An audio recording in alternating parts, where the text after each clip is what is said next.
Everyone, welcome back to the channel white code 2.0। तो जैसा कि हम नर्सिंग एजुकेशन सब्जेक्ट कर रहे थे, तो नर्सिंग एजुकेशन में टोटल 5 यूनिट्स कंप्लीट हो चुकी हैं और हम यूनिट 6 कर रहे थे, assessment evaluation methods and strategies. इसमें भी हम लेक्चर 1 ले चुके हैं, जिसमें कि हमने असेसमेंट, टाइप्स ऑफ असेसमेंट और प्रिंसिपल्स ऑफ असेसमेंट टॉपिक को कवर कर लिया है। तो आज हम लेक्चर 2 में बात करने वाले हैं इवैल्यूएशन के बारे में और अदर टॉपिक्स के बारे में। तो इवैल्यूएशन क्या होता है? Evaluation is a systematic and continuous process of collecting, analyzing, and interpreting information to determine whether educational objectives have been achieved or not. Evaluation क्या है? एक सिस्टमेटिक और कॉन्टिन्यूस प्रोसेस है जिसमें कि हम डाटा को कलेक्ट करते हैं, एनालाइज करते हैं और उसको इंटरप्रेट करते हैं और फिर डिटरमाइन करते हैं कि जो भी हमारे एजुकेशन के ऑब्जेक्टिव्स थे, मतलब हमारे जो भी टीचिंग के ऑब्जेक्टिव्स थे वो अचीव हुए हैं कि नहीं हुए हैं। इट हेल्प्स टू जज the effectiveness of teaching learning activities and student performance. ये हेल्प करता है जज करने के लिए कि टीचिंग लर्निंग एक्टिविटीज और स्टूडेंट के परफॉर्मेंस क्या हैं। तो अगर हम डेफिनेशन की बात करें, अकॉर्डिंग टू नॉर्मन ई ग्राउंडलैंड के according, evaluation is a systematic process of determining the extent to which instructional objectives are achieved by pupils। वही है कि वैल्यूएशन क्या है? सिस्टमैटिक प्रोसेस है जो कि डिटरमाइन करता है कि हमें कितना इंस्ट्रक्शन ऑब्जेक्टिव्स को हमने अचीव किया हुआ है लोगों के द्वारा। और एक और नेक्स्ट डिफिनेशन भी है, according to Ralph W Tyler के according, evaluation is a process of determining to what extent the educational objectives are actually being realised. मतलब कि कौन कौन से एजुकेशनल ऑब्जेक्टिव्स एक्चुअली में उसको रियलाइज हो चुके हैं कि ये हमें फुलफिल करने हैं। फिर आता है हमारा कैरेक्टरिस्टिक्स ऑफ इवैल्यूएशन। इवैल्यूएशन जो एक सिस्टमैटिक प्रोसेस, उसके क्या क्या कैरेक्टरिस्टिक्स हैं? सबसे पहला जो कैरेक्टरिस्टिक्स है वो, एक तो ये कंटिन्यूअस प्रोसेस है, conducted through out the teaching learning process. Continuous process मतलब ये ड्यूरिंग टीचिंग भी परफॉर्म किया जा सकता है, बिफोर टीचिंग भी और आफ्टर टीचिंग भी ये परफॉर्म किया जा सकता है इवैल्यूएशन प्रोसेस। तो ये कंटिन्यूअस प्रोसेस है। फिर comprehensive process covers cognitive, affective and psychomotor domains. ये इवैल्यूएट करता है किसी भी इंडिविजुअल या लर्नर के कॉग्निटिव या अफेक्टिव या साइकोमोटर डोमेन्स को। फिर ये सिस्टमैटिक क्या है? इवैल्यूएशन क्या है? इसका कैरेक्टरिस्टिक्स क्या होगा? सिस्टमैटिक है, इसमें कुछ प्लान्ड स्टेप्स होते हैं, उसी को फॉलो करके हम इवैल्यूएट करते हैं। फिर objective oriented, based on educational objectives पर होते हैं ये। फिर next, decision making process helps in academic decisions. Diagnostic, identify strength and weakness. Diagnosis का मतलब है कि किसी भी लर्नर की या फिर किसी स्टूडेंट की हम क्या कर सकते हैं, जो भी स्ट्रेंथ है और वीकनेस है वो इवैल्यूएट कर सकते हैं थ्रू इवैल्यूएशन प्रोसेस। फिर remedial oriented helps improve performance. ये हेल्प करता है हमारे परफॉर्मेंस को इम्प्रूव करने में। फिर quantitative and qualitative, use marks as well as observations. Evaluation में क्या होता है? क्वांटिटेटिव मतलब कि हमने कोई टेस्ट करा के उसका क्वांटिटेटिव में आ जाएगा हमारा, उसका कोई टेस्ट करके हमने उसको इवैल्यूएट कर लिया है उसकी परफॉर्मेंस को। क्वालिटेटिव मतलब ऑब्जर्वेशनल मेथड्स कि उसकी पर्सनैलिटी में क्या क्या चेंजेस आ रहे हैं रिगार्डिंग टू नॉलेज, एटीट्यूड और कॉम्पिटेंसी इन द प्रोसीजर्स। फिर आता है हमारा पर्पस ऑफ इवैल्यूएशन। इवैल्यूएशन क्यों करना है, इसका क्या पर्पस है? सबसे पहले तो ये डिटरमाइन करना है कि अचीवमेंट ऑफ लर्निंग ऑब्जेक्टिव्स, कि हमारे जो लर्निंग के ऑब्जेक्टिव्स थे वो फुलफिल हुए हैं कि नहीं हुए हैं। फिर नेक्स्ट आएगा हमारा to assess student knowledge, skill and attitude. ये स्टूडेंट्स की नॉलेज की असेस करने के लिए भी हम यूज़ करेंगे या इसका पर्पस है। टू इम्प्रूव टीचिंग मेथड्स, और इसका ये भी पर्पस है कि जो टीचिंग मेथड्स हैं जिसकी वजह से लर्नर्स की जो लर्निंग एबिलिटी है वो अफेक्ट हो रही है, तो हम उसमें इम्प्रूवमेंट लाएं। फिर to promote students to next level, students के लेवल को इन्हेंस करना। टू आइडेंटिफाई लर्निंग डिफ़िकल्टीज़, इससे ये भी पता चलेगा कि स्टूडेंट्स को कहाँ कहाँ डिफ़िकल्टीज फॉर्म हो रही हैं थ्रू लर्निंग में। To provide feedback to students and teachers, ये एक फीडबैक देता है स्टूडेंट्स को भी और टीचर्स को भी। To certify competence, specially importance in nursing, ये एक सर्टिफिकेशन भी देता है कॉम्पिटेंसी का जो कि बहुत इंपॉर्टेंट है हमारे नर्सिंग में इन क्लिनिकल प्रैक्टिस में। तो ये कुछ पर्पस थे इवैल्यूएशन के।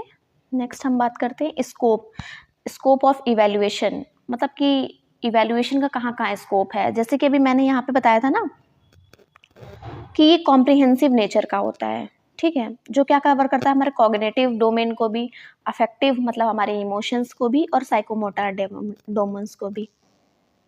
तो सबसे पहले कॉग्निटिव डोमेन में क्या क्या आएगा, हमारा नॉलेज लेवल कैसा है, हमारी अंडरस्टैंडिंग, और फिर जो भी हम थ्योरी को पढ़ रहे हैं उसको हम क्लिनिकल में कैसे अप्लाई कर रहे हैं, एप्लीकेशन, फिर एनालिसिस, फिर सिंथेसिस और इवैल्यूएशन, ये सब हमारे कॉग्निटिव डोमेन में आएगा स्कोप ऑफ इवैल्यूएशन में।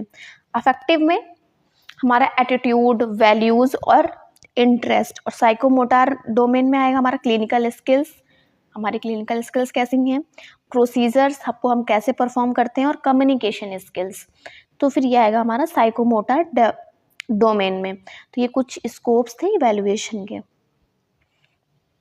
नेक्स्ट हम बात करते हैं टाइप्स ऑफ इवैल्यूएशन की। टाइप्स कौन कौन से हैं इवैल्यूएशन के। तो वैसे तो मैंने इसके पहले वाले लेक्चर में असेसमेंट के भी टाइप्स पढ़ा रखे हैं, कुछ सिमिलर से टाइप्स हैं, बट जो कंटेंट है वो थोड़ा डिफरेंट है। जैसे कि formative evaluation conducted during teaching. Formative evaluation क्या है, जब हम पढ़ा रहे हैं स्टूडेंट्स को तभी हम उसको कंडक्ट कर सकते हैं। ये इम्प्रूव करता है लर्निंग को। एग्जाम्पल यूनिट टेस्ट ले लें हम, या फिर क्विज कंपटीशन करा लें।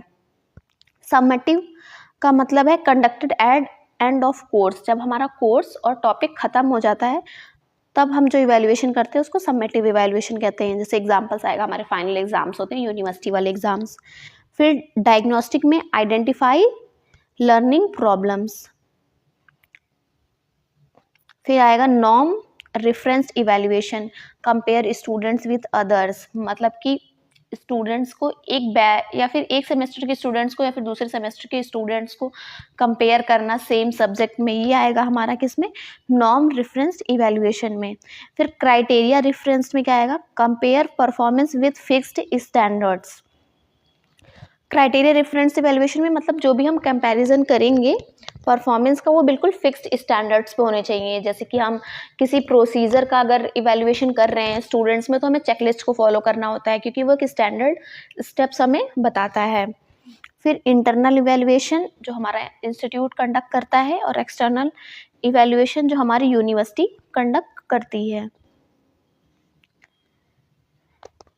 फिर आता है हमारा basic principles of evaluation. Principles क्या क्या हैं इवैल्यूएशन के। सबसे पहले based on clear objectives, objectives जो होने चाहिए वो बिल्कुल क्लियर होने चाहिए। और इवैल्यूएशन कैसा होना चाहिए, continuous and comprehensive in manner होना चाहिए।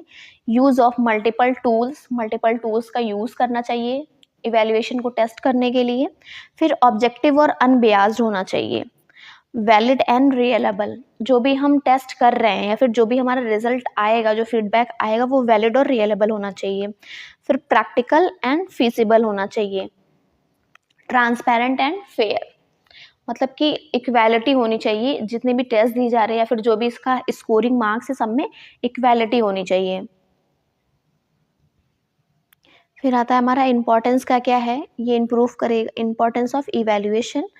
तो सबसे पहला आएगा हमारा improves quality of education. Quality of education को इम्प्रूव करेगा। इंश्योर करेगा कॉम्पिटेंसी इन नर्सिंग प्रैक्टिस में, स्टूडेंट्स को मोटिवेट करेगा, गाइड करेगा करिकुलम इम्प्रूवमेंट के लिए, और helps in certification and promotion, और ये मेंटेन करेगा हमारे एकेडमिक स्टैंडर्ड्स को।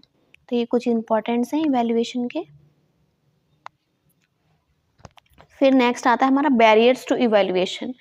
बैरियर्स का मतलब है रुकावट, कि हमें इवैल्यूएट करने के लिए स्टूडेंट्स का या फिर लर्नर्स का नॉलेज लेवल या कॉम्पिटेंसी लेवल, तो उसमें कौन कौन से बैरियर्स आते हैं कि हम इवैल्यूएट नहीं कर पाते हैं, या इवैल्यूएट करते हैं तो वो सही से नहीं हो पाता है। तो सबसे पहले आएगा हमारा लैक ऑफ क्लियर ऑब्जेक्टिव, मतलब आप जो इवैल्यूएशन प्रोसेस करने जा रहे हो उसका कोई ऑब्जेक्टिव क्लियर नहीं है।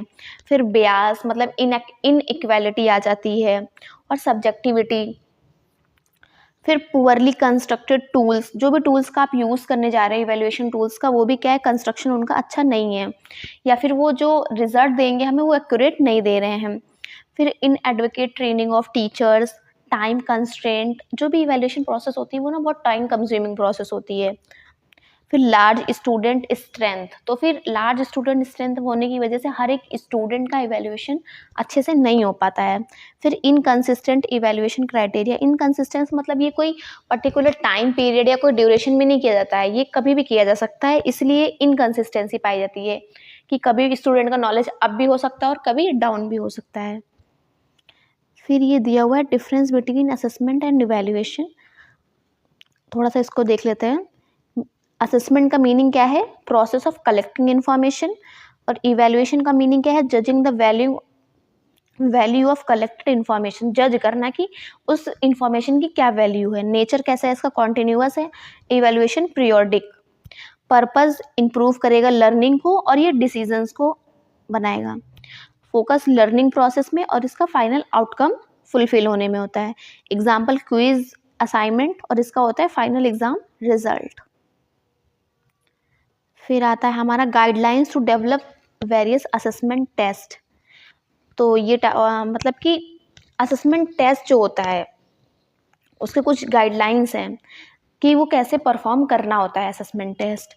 सबसे पहले तो डिफाइन ऑब्जेक्टिव्स क्लियरली, जो भी आपके ऑब्जेक्टिव्स है वो क्लियरली डिफाइन होने चाहिए बेस्ड ऑन सिलेबस और learning outcomes.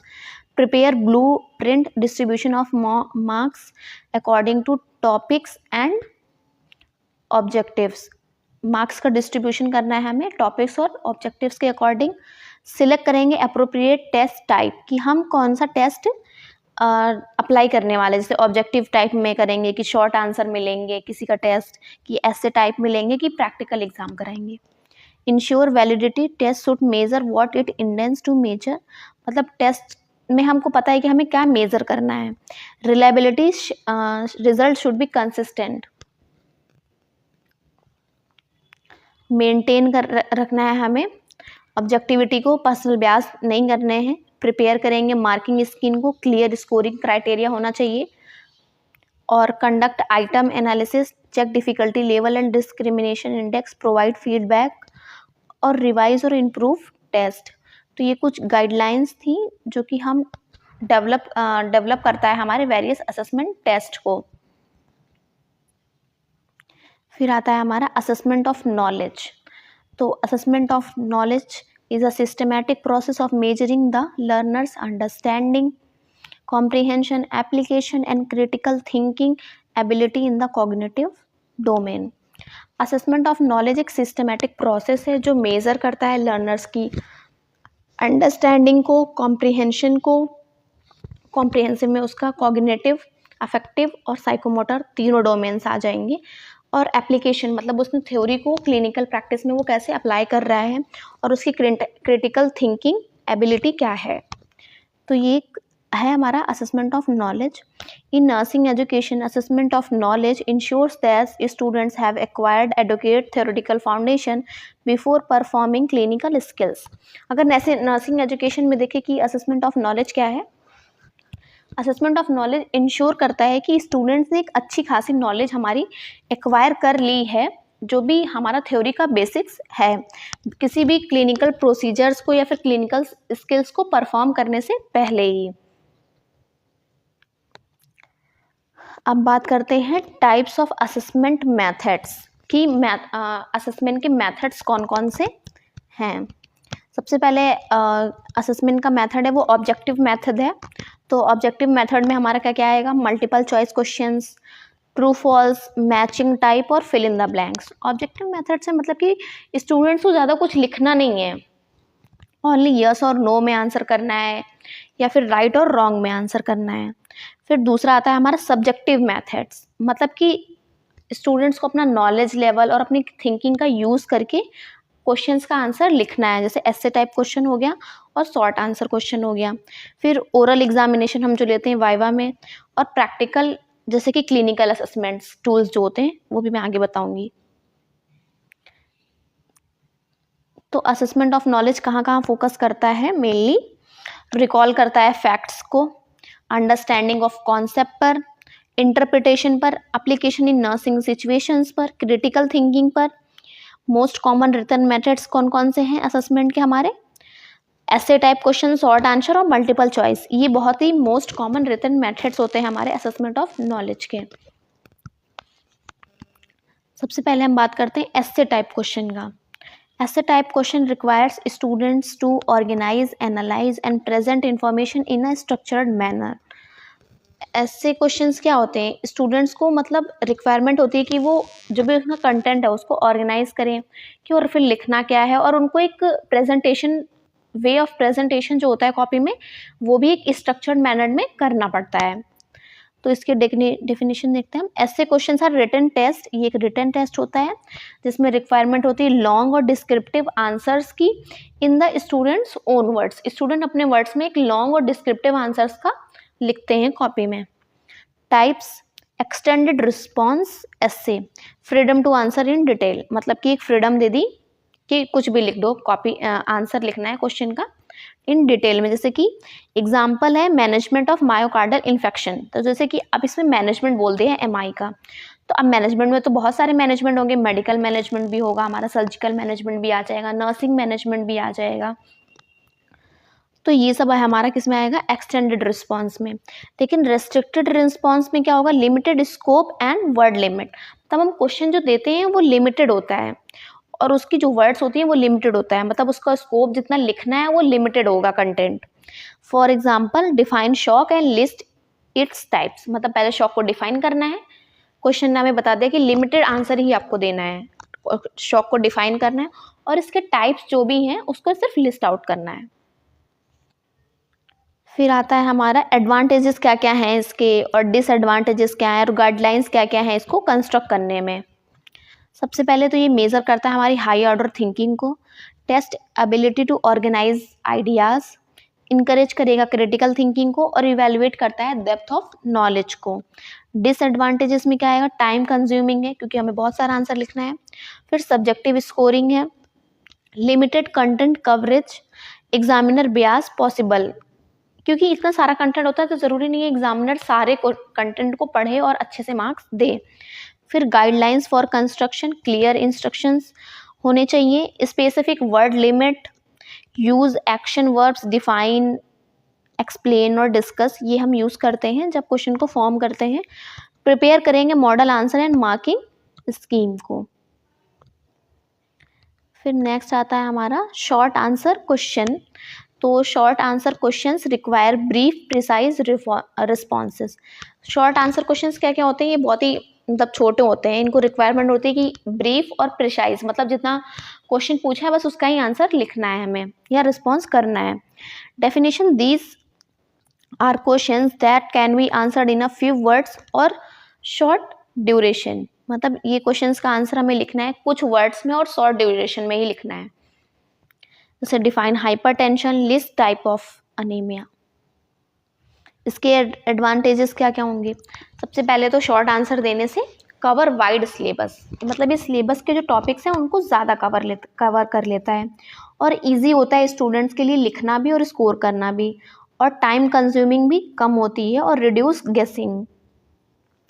Disadvantages, limited depth, ज़्यादा डेप्थ में आंसर इसका नहीं मिल पाता है, स्टूडेंट्स की जो डेप्थ ऑफ और नॉलेज है वो उसको असेस नहीं कर पाते हैं एग्जामिनर्स।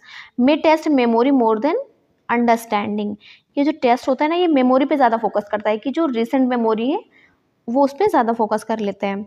फिर गाइडलाइंस, क्वेश्चन कैसा होना चाहिए, शुड बी क्लियर होना चाहिए और स्पेसिफिक होना चाहिए, avoid ambiguity, one correct answer preferred, prepare की आंसर्स। तो ये हो गया हमारा शॉर्ट आंसर। नेक्स्ट बात करते हैं हम multiple choice question. Multiple choice questions are objective type questions consisting of a stem and alternative. Multiple choice question क्या है, एक ऑब्जेक्टिव टाइप के क्वेश्चंस होते हैं जो कि किससे बने होते हैं, स्टेम और अल्टरनेटिव से बने होते हैं। स्टेम का मतलब है यहाँ पे प्रॉब्लम स्टेटमेंट, मतलब कि क्वेश्चन है क्या। फिर नेक्स्ट आएगा हमारा करेक्ट आंसर, उसका एक होगा, 4 ऑप्शन होंगे उसमें एक करेक्ट आंसर होगा और बाकी जो 3 ऑप्शन होंगे वो रॉन्ग ऑप्शन होंगे और डिस्ट्रैक्टर का वर्क करते हैं। टाइप्स ऑफ एमसीक्यूज में अगर बात करें तो single best answer, single best answer में मतलब जैसे कोई भी प्रॉब्लम स्टेटमेंट दे दी, कोई भी क्वेश्चन पूछ लिया, फिर उसके 4 ऑप्शन दिए तो उसमें सिर्फ एक आंसर सही है। फिर मल्टीपल रिस्पॉन्सेस, जैसे कि कोई मैनेजमेंट से रिलेटेड क्वेश्चन पूछ लिया तो, या फिर किसी के साइन एंड सिम्टम्स पूछ लिए किसी डिजीज़ के, तो उसमें मल्टीपल रिस्पॉन्सेस मतलब मल्टीपल ऑप्शंस क्या होंगे, सही होंगे। फिर assertion reason type, assertion reason type मतलब कि एक प्रॉब्लम स्टेटमेंट का आंसर दिया जाएगा, फिर उसका रीज़न बताया जाएगा कि ये मतलब कि ये सही है जो ये मतलब आंसर दिया हुआ है कि नहीं। तो ये असर्शन रीज़न टाइप में आता है हमारे किसमें, एमसीक्यूज़ में। फिर आता है हमारा एडवांटेजेस, हाईली ऑब्जेक्टिव नेचर का होता है ये, और ये कवर करता है हमारे लार्ज सिलेबस को और डेप्थ ऑफ नॉलेज को, और ये इजी और क्विक स्कोरिंग होता है, मतलब ये इजी होते हैं और जल्दी से हम इसमें स्कोरिंग ज़्यादा कर सकते हैं। रिलायबल होता है और सूटेबल होता है ये लार्ज ग्रुप्स के लिए। डिसएडवांटेजेस, एग्जामिनर के लिए टाइम कंज्यूम होगा उसको प्रिपेयर करने के लिए। एनकरेज गेसिंग, मतलब आप इसमें गेस भी कर सकते हो, तुक्का भी लगा सकते हो। Difficult to assess writing ability, इसमें जो हम किसी भी स्टूडेंट्स की या लर्नर्स की राइटिंग एबिलिटी को नहीं असेस कर सकते हैं। गाइडलाइंस क्या क्या है इसको कंस्ट्रक्ट करने में, क्लियर एंड सिंपल लैंग्वेज होनी चाहिए, अवॉइड क्लूज नहीं होने चाहिए हमारे स्टेम या प्रॉब्लम स्टेटमेंट में। Distraction should be plausible, avoid all the above if possible, only one correct answer. फिर अभी तक तो हमने असेसमेंट ऑफ नॉलेज पढ़ा, जिसमें कि हमारा नॉलेज में क्या क्या आया, ऐसे टाइप क्वेश्चन आ गया, शॉर्ट आंसर टाइप क्वेश्चन आ गया और एमसीक्यूज आ गए। ठीक है, अब हम बात करते हैं असेसमेंट ऑफ क्लिनिकल स्किल की। कि तो हमने पहले तो नॉलेज मतलब हमने थ्योरी स्टूडेंट्स की असेस कर ली, अब हम असेस करेंगे क्लिनिकल स्किल्स को। तो assessment of clinical skills is a systematic process of evaluating students practical competence, professional behaviour, communication ability and critical thinking in real and simulated clinical settings। Assessment of clinical skill में हम क्या क्या evaluate करेंगे students का। सबसे पहले तो practical competence, कि आप जो भी प्रोसीजर परफॉर्म कर रहे हो वो आप कैसे परफॉर्म कर रहे हो और कितनी कॉम्पिटेंसी के साथ परफॉर्म कर रहे हो। नेक्स्ट, प्रोफेशनल बिहेवियर को, फिर कम्युनिकेशन एबिलिटी, इंटरपर्सनल रिलेशनशिप और critical thinking in emergency situations या फिर सिमुलेटेड क्लिनिकल सेटिंग्स में क्या है स्टूडेंट्स की, ये सब हम इवेलुएट करते हैं या फिर असेस करते हैं clinical skills in students. Nursing में क्या है, इन nursing education skill assessment mainly focus on the psychomotor domain along with cognitive and affective components. अगर नर्सिंग एजुकेशन में जो स्किल असेसमेंट होता है वो किस में मेनली फोकस करता है, हमारे साइकोमोटर डेवलपमेंट में या फिर डोमेन में, और कॉग्निटिव और अफेक्टिव कंपोनेंट्स में।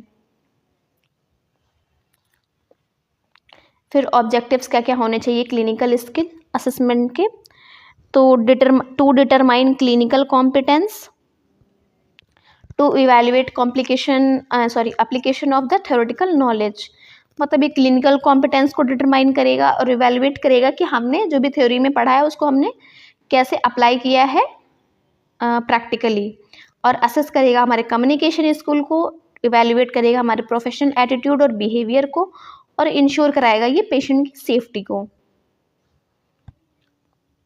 फिर आता है हमारा methods of clinical skill assessment, कि क्लिनिकल स्किल असेसमेंट को असेस करने के लिए कौन कौन से मेथड हैं। सबसे पहले तो आएगा हमारा क्लिनिकल इवेल्युएशन, दूसरा है हमारा ऑब्जर्वेशन मेथड। तो क्लिनिकल इवेल्युएशन क्या है, overall judgement of student performance in hospital और क्लिनिकल सेटिंग। क्लिनिकल इवेल्युएशन मतलब ओवरऑल एक स्टूडेंट का परफॉर्मेंस होगा हमारे क्लिनिकल सेटिंग एरिया में, जिसमें हम जिसमें कि हम क्या क्या देखेंगे, नॉलेज भी देखेंगे, स्किल परफॉर्मेंस भी देखेंगे, एटीट्यूड भी देखेंगे और प्रोफेशनल बिहेवियर भी देखेंगे और उसका कम्युनिकेशन स्किल भी देखेंगे।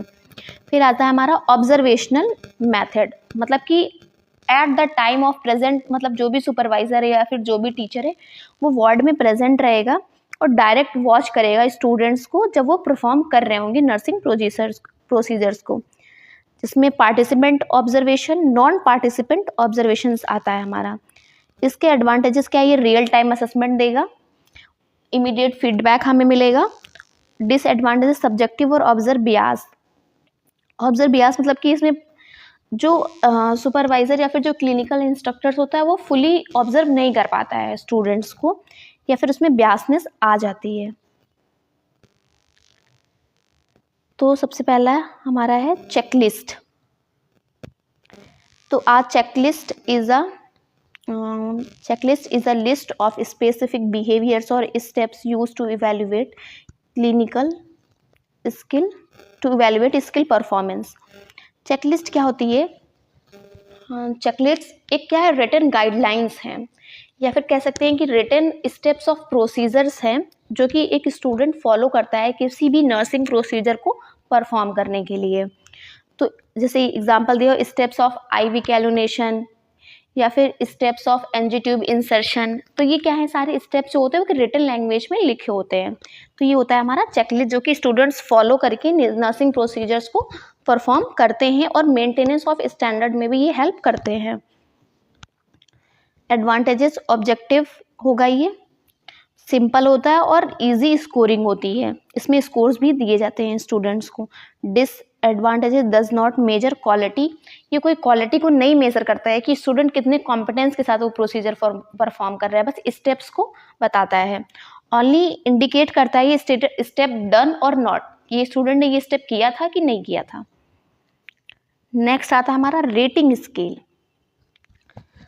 Rating scale measures the degree of quality of performance. Rating scale क्या मेजर करता है? क्वालिटी ऑफ परफॉर्मेंस की, जो आपकी परफॉर्मेंस है वो कैसी क्वालिटी की है।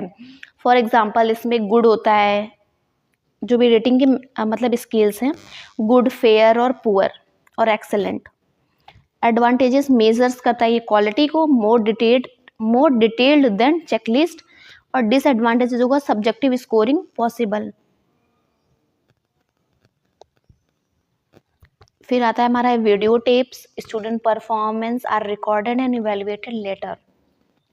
वीडियो टेप्स जैसे कि हम हेल्थ एजुकेशन में यूज़ करते हैं, स्टूडेंट्स क्या करते हैं, हेल्थ एजुकेशन डेटा अपना वीडियो बना लेते हैं, फिर उसको बाद में अपने क्लिनिकल इंस्ट्रक्टर को भेजते हैं, तो फिर वो उसको इवेल्युएट कर लेता है कि स्टूडेंट्स ने क्या क्या नॉलेज को पेशेंट्स को प्रोवाइड किया है, कौन कौन सा एवी यूज़ किया था, वो कितना इफेक्टिव लग रहा था और नहीं लग रहा था। एडवांटेजेस, रिव्यूएबल, सेल्फ एनालिसिस इसमें पॉसिबल हो सकती है। डिसएडवांटेजेस, एक्सपेंसिव होगा ये और प्राइवेसी कंसर्न होगा पेशेंट्स का।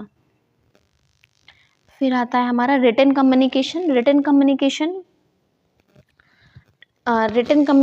बेसिकली हम क्लिनिकल सेटिंग में यूज़ करते हैं, जिसमें क्या आएगा हमारा progress notes, nursing care plans जो हम बनाते हैं, और प्रोसेस रिकॉर्डिंग और रिटन असाइनमेंट्स।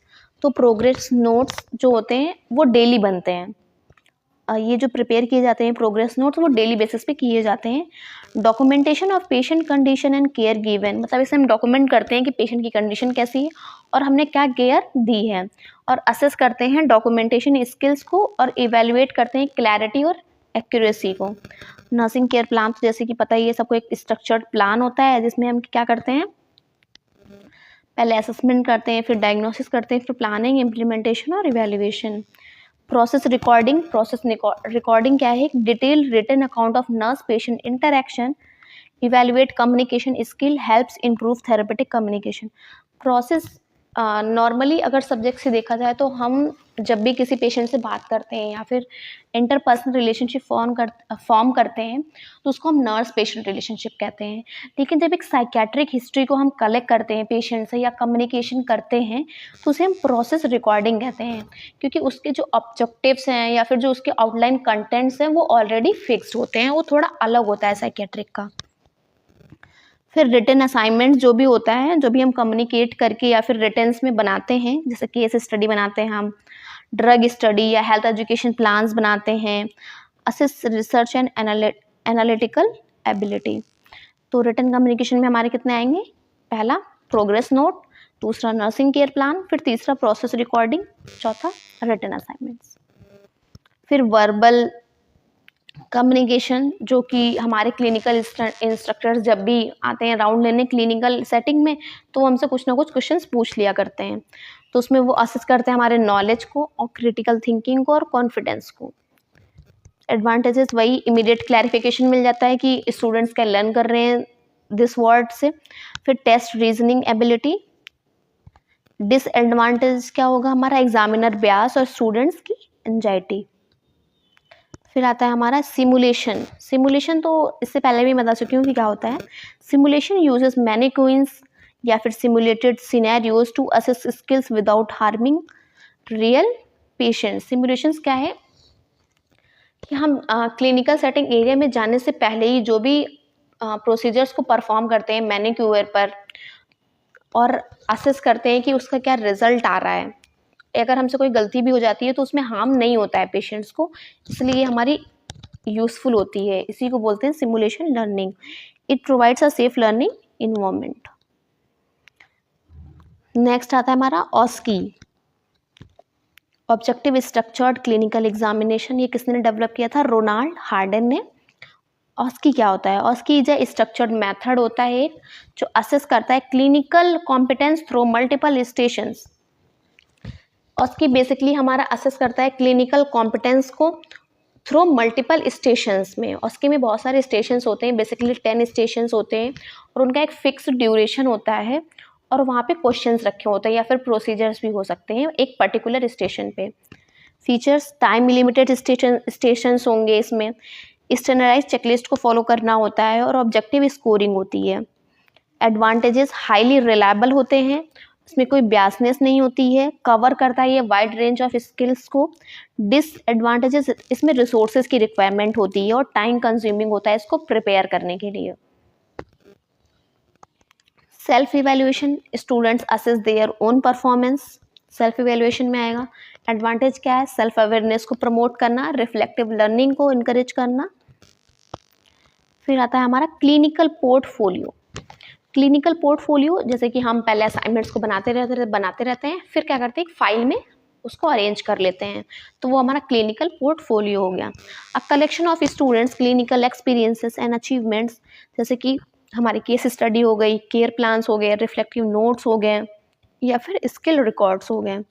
ये हमारे प्रोग्रेस को ट्रैक करते हैं और इनकरेज करते हैं रिफ्लेक्टिव प्रैक्टिस को। फिर आता है हमारा क्लिनिकल लॉग। क्लिनिकल लॉग को हम लॉग बुक भी कह सकते हैं, जो हमारी एक प्रोसीजर वाली या अकॉर्डिंग टू सब्जेक्ट में जो जो प्रोसीजर्स हैं उसमें स्किल्स होता है, डिमॉन्स्ट्रेशन होता है, फिर हम असिस्ट करते हैं, ऑब्जर्व करते हैं, फिर परफॉर्मेंस करते हैं। तो ये सारे स्टेप्स होते हैं हमारे क्लिनिकल लॉग बुक में। तो ये रिकॉर्ड होता है प्रोसीजर्स जो भी परफॉर्म कर दिए हैं स्टूडेंट ने क्लिनिकल सेटिंग में और इसके लैब में भी, जैसे कि number of injections given, number of dressing turns. Ensures required clinical exposure, ये इंश्योर करता है कि स्टूडेंट को क्लिनिकल एक्सपोजर हो चुका है। So thank you for watching this video. अगर आपको कोई भी डाउट होता है किसी भी टॉपिक में तो आप कमेंट सेक्शन में पूछ सकते हो और प्लीज़ चैनल को सब्सक्राइब कर दीजिएगा। और जो भी अभी टॉपिक बचा हुआ है, असेसमेंट ऑफ एटीट्यूड बचा हुआ है, एटीट्यूड स्केल, वो मैं नेक्स्ट लेक्चर में कवर करूँगी।